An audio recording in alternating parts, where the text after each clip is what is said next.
So picture a scenario, right, that you have almost certainly found yourself in at some point. Oh, I'm sure I have. Yeah, you're scrolling online, maybe it's late at night, or you're walking past a storefront that you usually avoid, and you see it. The flashing banner. Exactly, the Yeah. flashing banner. It's this absolutely undeniable, seemingly unbeatable sale. But there's a catch. There's always the catch. Right, the catch is you have actually bought from this specific vendor before.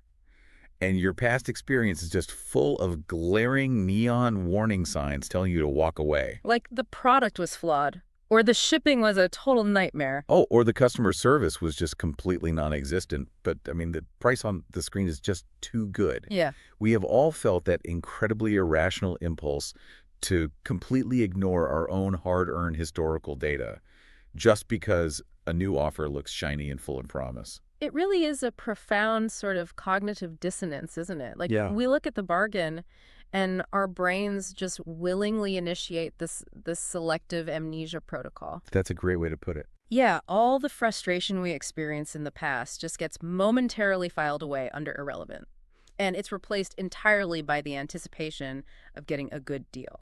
And that deeply human mechanism is actually the focal point of our deep dive today. It's a great topic. It is. We're looking at this really fascinating piece of writing that takes this everyday impulse and turns it into, well, a pretty surprising philosophical reflection. Yeah, it's from a journal entry, right? Yes, it's a journal titled Notes on Gardening, and specifically we're looking at part 964. Part 964, that is wild. I know, right? The author, who just goes by Ang, titled this specific entry, The Unexpected Joy of Seeds Germination. And you know, the detail that instantly jumps out there is that number, 964. Yeah, it's huge. Because when someone is on the 964th documented entry of a project, we are no longer talking about a casual weekend dabbler. Oh, definitely not. This is someone deeply, deeply entrenched in their practice. They've cataloged the changing of seasons, they've logged their failures, documented their successes for a very long time. Right. And that gives us a window into the highly developed mindset of a seasoned practitioner. Yet, despite having almost 1,000 entries of empirical data and experience, Ang falls straight into the bargain trap. Hook, line, and sinker. Yep. So we are going to explore how a veteran in any field balances the deep, pragmatic wisdom of their past experience with the undeniable, gravitational pull of starting something completely new. It's such a universal tension. It really is. Yeah. We'll trace Ang's massive recent seed buying spree to see what it tells you about the way a passion project matures, how it evolves, and sometimes how it just circles back on itself over the years. I think it serves as a brilliant case study on the psychology of sustained engagement. Yeah. Because we aren't just talking about horticulture here. We're looking at the underlying reasons why people continue to engage with their chosen pursuits, even when they're fully aware of the logistical traps and, well, the inevitable frustrations that come with them. Absolutely. So we jump in right at the start of Ang's journal entry where there is a rather massive confession. Oh yeah, the haul. The haul. Ang admits to acquiring an absolute abundance of seeds. We are talking over 50 different packs of flowering plant species. That is a lot of seeds. It's a ton, and the justification given is simply that there were, quote, really attractive offers. Of course, the attractive offers. But then comes this really fascinating line. Ang writes, despite my previous experiences with this particular seed vendor, I've decided to try again. You can almost hear the sigh of resignation in that text. Right. Because acknowledging previous experiences with a specific vendor in the gardening world, that usually means dealing with low germination rates or Ming-labeled packets. So where a pepper turns out to be a tomato? Exactly. Or seeds that just arrive already compromised. Ang knows the historical data points toward disappointment. Right. But the dopamine hit triggered by the phrase attractive offer proves strong enough to pull a 964 entry veteran right back into the casino. It is remarkably similar to getting back together with a highly problematic ex. Oh, that is the perfect analogy. Like, they show up, they have a fresh haircut, a great new outfit, and they promise that things will be different this time. Right. I've changed, I swear. Exactly. They even give you a timeline on their good behavior. Because Ang actually justifies the purchase by noting that the seeds are fresh and the expiration date isn't for another 2 years. That 2-year window is key. But, I mean, with almost 1,000 days of documented gardening experience, why does someone let a flashy sale override the cold, hard facts. Well, to understand the mechanism behind that, we really have to look at what Aang is actually purchasing. Okay. Because when you buy 50 packets of seeds on sale, you aren't really buying plants. You're purchasing pure, unadulterated potential. Pure potential. Yeah. A seed inside a sealed packet hasn't failed yet. It hasn't been eaten by aphids. It hasn't withered in a drought. And it hasn't succumbed to root rot. It's flawless. Exactly.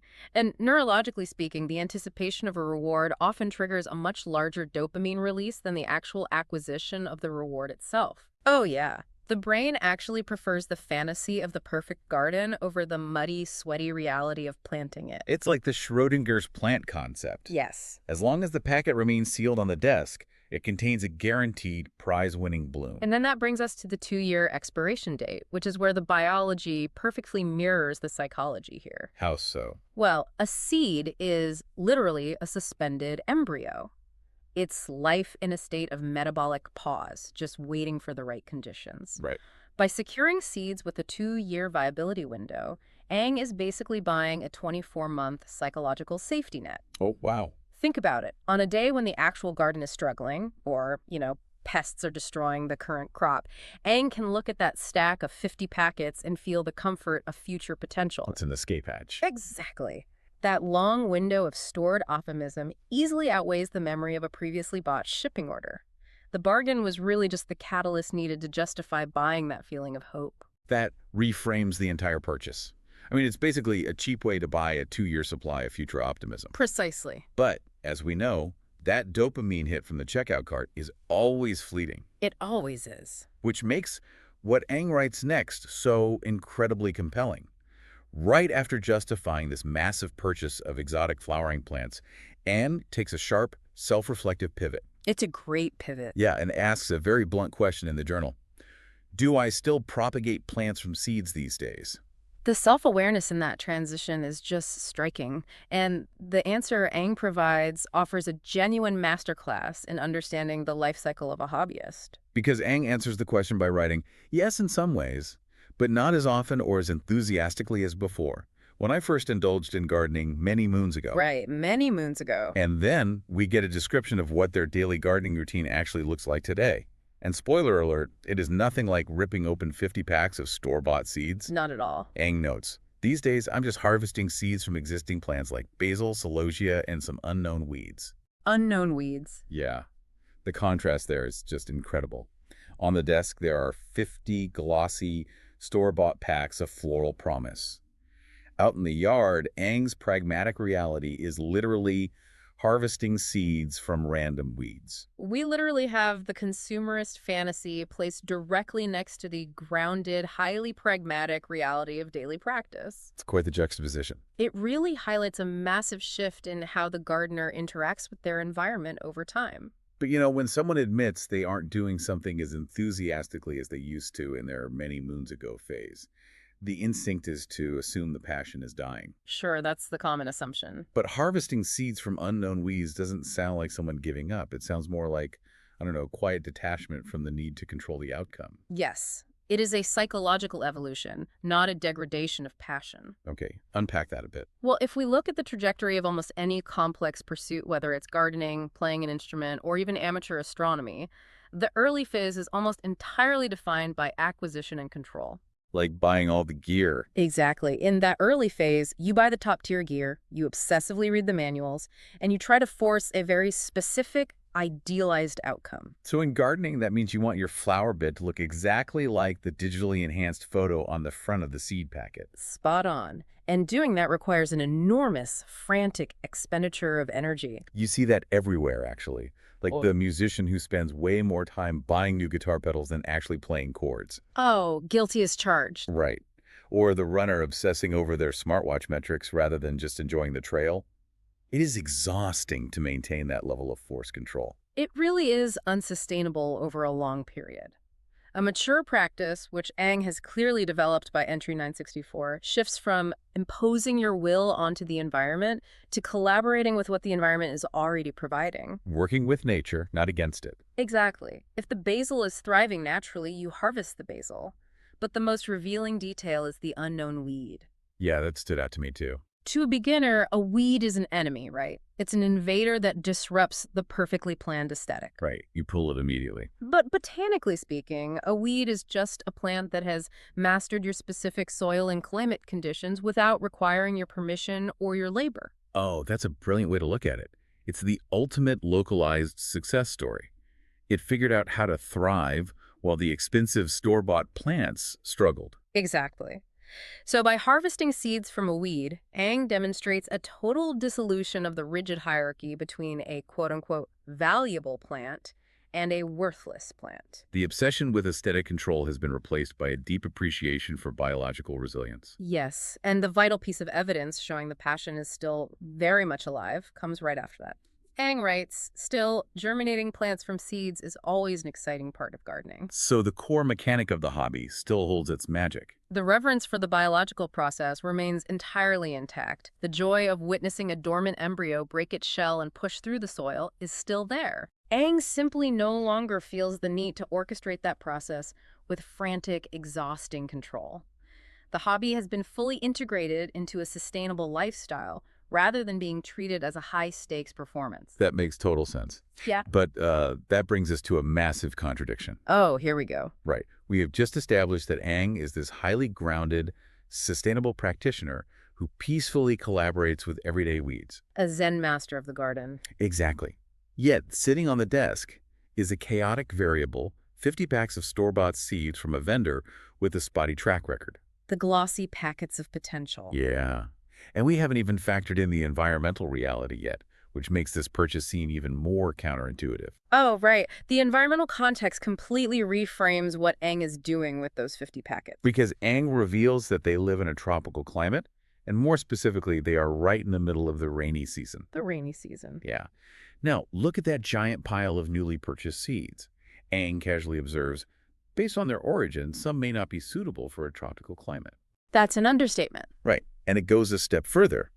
Ang admits to not even fully reading through the list of 50 packs yet. Wait, really? Yes. The plan is to take this grab bag of potentially non-tropical seeds during a tropical rainstorm and plant them just to see if they will surprise them somehow. That deliberately violates almost every conventional rule of agriculture and plant husbandry. It reads like someone playing a video game on the hardest possible difficulty setting just to see what happens. It really does. You have the tropical rainy season, you have a massive influx of seeds that likely require arid or temperate conditions, and you are throwing them into the mud without even cataloging what they are. It's chaos. Total chaos. From a purely logical standpoint, a veteran gardener knows this is a recipe for a massive failure rate. So why introduce that level of chaos into a perfectly peaceful, sustainable routine?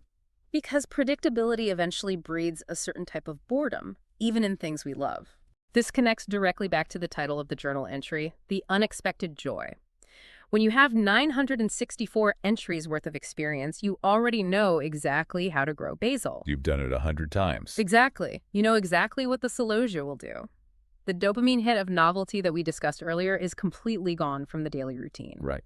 So by intentionally ignoring the rules of climate suitability and seed origin, Ang is manufacturing a scenario where the outcome is entirely unknown. So if the goal isn't to harvest a specific crop, the goal is just to reintroduce mystery into the process. Yes, it is a calculated shift in how success is measured. How so? Well, for a novice, failure is a severe blow to the ego. If a seed doesn't sprout, the novice internalizes it as a personal failure. I killed the plant. Right. But a veteran has seen thousands of seeds fail for reasons entirely outside their control. Oh, sure. Weather, bugs, bad soil. Exactly. That deep reservoir of experience creates an incredible comfort level with failure. Ang is fully aware that statistically, a non-tropical seed planted in a monsoon is going to rot. The odds are heavily stacked against those seeds. Which is what makes it so brilliant. By stripping away the expectation of a guaranteed yield, Ang redefines success. Right. Success is no longer executing a perfect garden layout.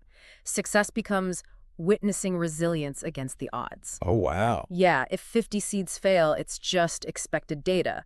But if just one of those inappropriate non-tropical seeds manages to germinate and bloom in the middle of a tropical downpour, the emotional payoff is astronomical. It becomes a botanical underdog story playing out in real time. Exactly. And the joy derived from that one defiant sprout would far exceed the satisfaction of growing 50 predictable, perfectly suited plants. Absolutely. But to get that specific type of joy, you have to relinquish control. You have to invite variables that you cannot manage. Because if you control everything, there's no room for the underdog. Right. By not even reading the labels on all 50 packs, Aang is ensuring that they cannot micromanage the process. It is the deliberate curation of a blind experiment. That's fascinating. The only way to experience a genuine surprise after 1,000 days of gardening is to close your eyes, throw the seeds in the mud, and let the environment make the decisions. It takes the entire concept of the hobby and just flips it upside down. It really does. I mean, we started this journey looking at the very relatable trap, the flashy sale. We look at how our brains convince us to ignore a vendor's bad history just so we can purchase a 2-year expiration date on our own optimism. This psychological safety net. Exactly. We explore the neurological comfort of buying potential rather than dealing with reality. And then we traced the psychological maturation of the hobbyist. Right. We observed the transition from that frantic, controlling energy of the beginner phase to the sustainable, observant reality of a veteran. A veteran who has unlearned the rigid definitions of success, finding just as much value in the resilience of an unknown weed as in a store-bought bloom. And finally, we looked at the ultimate pivot, how a master of a craft, comfortable with their own sustainability, deliberately introduces a massive, chaotic variable. The tropical rainstorm gamble. Yeah. Tossing 50 mystery seeds into a monsoon isn't a lapse in judgment. It's a highly calculated search for the thrill of the unexpected. It's trading guaranteed yields for the slim chance of a miraculous surprise. And it leaves us with a really fascinating framework to apply outside the garden. I was just thinking. Yeah, because we spend an immense amount of our daily lives trying to optimize our routines, mitigate our risks, and guarantee our outcomes. Totally. But looking at Aang's journey suggests that ultimate mastery isn't about perfect control. It raises a really interesting question for you, the listener. What is the unknown weed in your own life? Oh, I love that. What is that unexpected element you keep trying to pull up when you could just be observing it and seeing what it yields?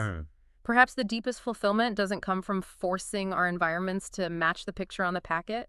Maybe it comes from our willingness to intentionally invite the uncontrollable, the unsuitable, and the mysterious to take root, just to see what happens next.